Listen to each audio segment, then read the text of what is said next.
হরে কৃষ্ণ।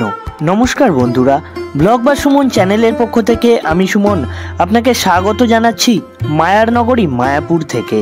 শ্রী চৈতন্য মহাপ্রভুর পীঠস্থান, বিচরণ ক্ষেত্র, বিশ্বের সবথেকে বড় বৈদিক মন্দিরের পাশাপাশি হিন্দু ধর্মাবলম্বীদের অন্যতম তীর্থক্ষেত্র এই মায়াপুর।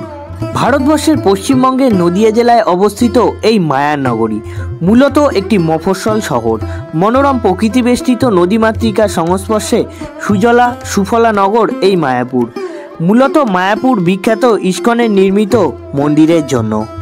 তবে 2024-এ ঘটে এক বিশ্বের বিস্ময়, পৃথিবীর ইতিহাসের সবথেকে যুগান্তকারী অধ্যায়, অর্থাৎ বিশ্বের সবথেকে বড় বৈদিক মন্দিরের শুভ সূচনা হয়ে গেছে মাত্র কয়েকদিন আগে।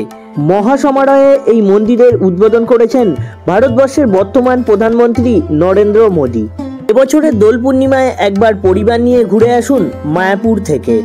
চিন্তার কোনো কারণ নেই, কিভাবে যাবেন, কোথায় থাকবেন, কি খাবেন, কোথায় ঘুরবেন, সব কিছুই জানতে পারবেন আজকের এই ভিডিও থেকে।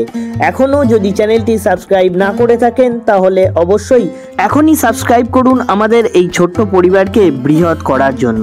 কিভাবে আসবেন শহর কলকাতা থেকে চলুন জেনে নিই। শহর কলকাতার হাওড়া কিংবা শিয়ালদহ স্টেশন থেকে ট্রেনে মাত্র 3 ঘন্টার মধ্যেই পৌঁছে যাবেন মায়াপুরে। হাওড়া কিংবা শিয়ালদহ স্টেশন থেকে কাটোয়া লোকালে নবদ্বীপ ধাম নামক স্টেশনে নেমে টোটো সহযোগে হুলোরঘাট এবং ঘাট পার হয়েই পৌঁছে যাবেন মায়াপুরের ইস্কন মন্দির। শহর কলকাতা থেকে নবদ্বীপ কিংবা মায়াপুরে যাওয়ার জন্য বেশ কিছু বাস সার্ভিস চালু আছে, তার বিবরণ দেওয়া আছে ভিডিওর ডেসক্রিপশন বক্সে। ট্রেন কিংবা বাস তো হলো, এবারে বলি ব্যক্তিগত পরিবহনের কথায়। কলকাতা থেকে মাত্র 3 থেকে 3.5 ঘন্টায় পৌঁছে যাবেন মায়াপুরে নিজস্ব পরিবহনে। বন্ধু দেবাশিসকে সঙ্গে নিয়ে আমি পাড়ি দিয়েছিলাম নিজের বাইক নিয়েই। রাস্তায় দুবারের বিরতি নিয়ে প্রায় 4 ঘন্টার মধ্যেই পৌঁছে গেছিলাম আমাদের গন্তব্যে। কোথায় থাকবেন চিন্তায় পড়ে গেলেন তো?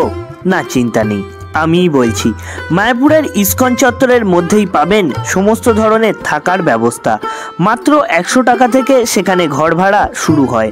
ভালো মানের এসি ও নন এসি রুমও পাবেন মন্দির চত্বরেই, যার মধ্যে কিছু ঘরের বুকিং শুধুমাত্র অনলাইন এবং কিছু ঘরের বুকিং অনলাইন এবং অফলাইন উভয়েই আছে।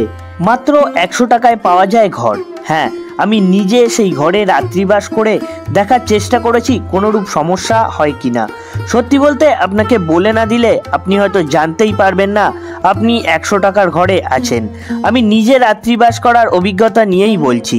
আপনার প্রথম টার্গেট হওয়া উচিত মন্দির চত্বরের এই ঘর। মন্দির চত্বরে বিভিন্ন ঘরে ঘোরাঘুরি করার পরেও আপনি যদি ঘর না পান চিন্তা নেই, মেইন গেটের বাইরেই রয়েছে একাধিক হোটেল, যেখানে আপনি অনায়াসেই রাত্রিবাস করতেই পারেন। আসা আর থাকা তো হলো, এবারে চিন্তা কি খাবেন। মন্দির চত্বরের মধ্যেই ব্যবস্থা আছে মহাপ্রসাদের। নামমাত্র খরচ বা বিনামূল্যেই পেয়ে যাবেন একাধিক পদের প্রসাদ। রাত্রি কিংবা দুপুরের আহার সারুন এই প্রসাদে। ফ্রি থেকে 60 টাকা, 80 টাকা, 40 টাকা এবং সবথেকে দামি যে প্রসাদ রয়েছে সেটির দাম মাত্র 150 টাকা। আমি আর দেবাশিস ফ্রি এবং 150 টাকার সবথেকে দামি খাবারটাই ট্রাই করেছিলাম। তবে মন্দির চত্বরের মধ্যে প্রসাদ গ্রহণ করতে গেলে কিন্তু কুপন সংগ্রহ করতে হবে সকালবেলা। মন্দিরের মেইন গেটের আশেপাশেই পাওয়া যায় কুপন। 150 টাকা স্পেশাল এই কুপন আপনি পেয়ে যাবেন ঈশ্বরদান ভবন থেকে। তবে সকাল 9টার কাছাকাছি সময় থেকে এখানে এসে সংগ্রহ করুন এই কুপন। এই কুপন শুধুমাত্র ঈশ্বরদান ভবনের কাউন্টার থেকেই পাওয়া যায়। মহাপ্রসাদ ছাড়াও মন্দির চত্বরের একাধিক খাবারের কাউন্টার আছে, সেখান থেকে লাড্ডু, কেক কিংবা বিভিন্ন উপাদেয় খাবার খেতেই পারেন। তবে নবদ্বীপের লাল ক্ষীর দই যেন কোনোভাবেই মিস না হয়, মনে রাখবেন।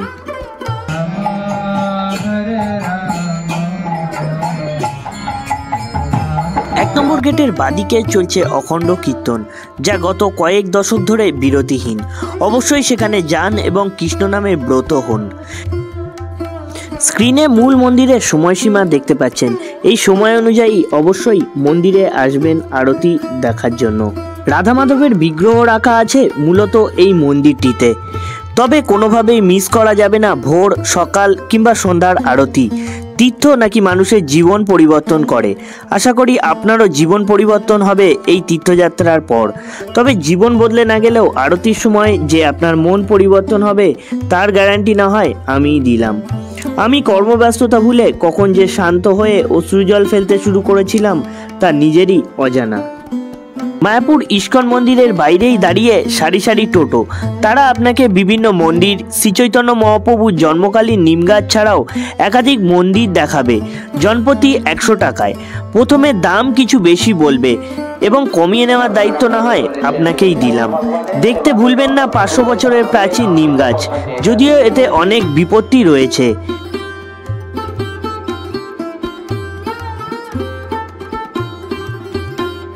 সে গল্প না হয় অন্য একদিন শোনাবো।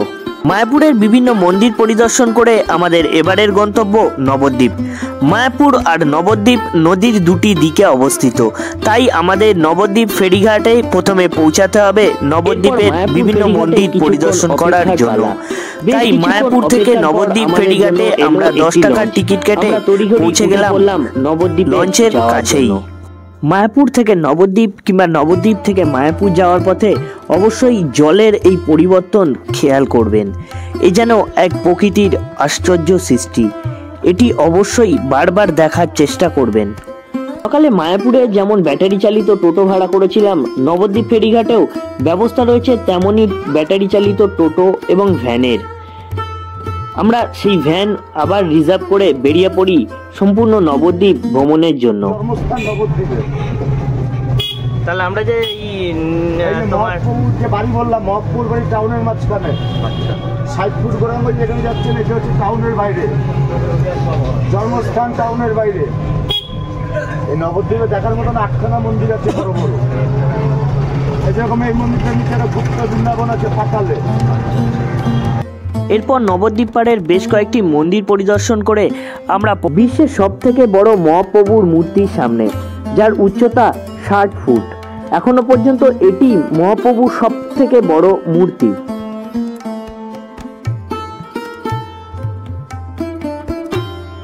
নবদ্বীপ থেকে মায়াপুর আবার যখন ফিরলাম তখন ঘড়ির কাঁটা জানান দিচ্ছে সময় 1টা। তড়িঘড়ি পৌঁছে গেলাম খাবারের জায়গায়। দুপুরের প্রসাদ গ্রহণ করে পৌঁছে গেলাম মায়াপুরের সবথেকে আকর্ষণীয় গোশালাতে। মায়াপুরের এই গোশালা আপনাকে মুগ্ধ করে তুলবেই তুলবে। বিভিন্ন গোমাতা দেখে আপনি মুগ্ধ হয়ে উঠবেন এই গোশালাতেই। মায়াপুরের গোশালা দেখেই শেষ করেছিলাম আমার এবারের মায়াপুরের ভ্রমণ। এবার আপনার পালা, আপনিও ঘুরে আসুন মায়াপুর এবং নবদ্বীপ। মায়াপুরের এই ভিডিওটি আপনার কেমন লেগেছে তা কমেন্ট করতে ভুলবেন না। ভিডিওটি যদি বিন্দুমাত্র ভালো লেগে থাকে তাহলে একটি লাইক দিয়ে আমাদের উৎসাহিত করুন। আপনাদের দেয়া বিনামূল্যের একটি লাইক আমাদের ভিডিও বানাতে অনেক বেশি উৎসাহিত করে। ভিডিওটি শেষ পর্যন্ত দেখার জন্য ধন্যবাদ বন্ধুরা।